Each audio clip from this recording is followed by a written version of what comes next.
2026 අපි පළවෙනියටම සිරිපා කරුණාකරන තෝරගත්තේ මේ පාර සඳගල තැන්නෙන්. මේ මොහොතේ විශේෂ අවස්ථාවක් තියෙන්නේ මේ තමයි තියෙන්නේ මේ තියෙන්නේ සඳගල තැන්න. මේ අපේ ආපු කට්ටිය විශේෂම මොහොත තමයි ඔය තියෙන්නේ පත්නේ වලාකුළු වලින් වැහිලා තනිකර මෙහි පිට දිව්‍ය ලෝකයක් මෙන් දිස්වෙන ආකාරය තමයි ඔයගොල්ලෝ දකින්නේ. මේක දකින්න නම් මේක සැබෑස් දෙකෙන් ඔයගොල්ලෝ දකින්න අනිවාර්යෙන්ම එන්න ඕන.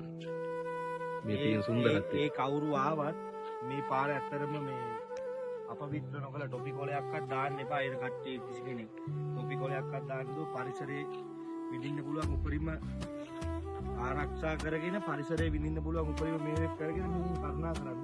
ටොපි කොලයක්වත් දාලා යන්න එපා. එන කවුරුවත් මේක.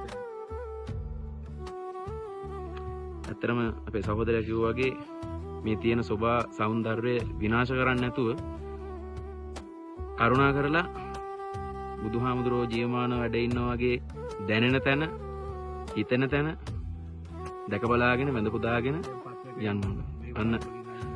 අන්න වැහි වලාකුළු වලින් අයින් වෙලා පත්නේ හරි ලස්සනට දිස්සෙනවා. මේ වයිබ් එක දකින්න නම් ඔයගොල්ලෝ මෙතනට එන්න ඕන. සෝභා సౌందර්යය මැදින් තමයි මේ අගනා ස්ථානේ පේන්නේ.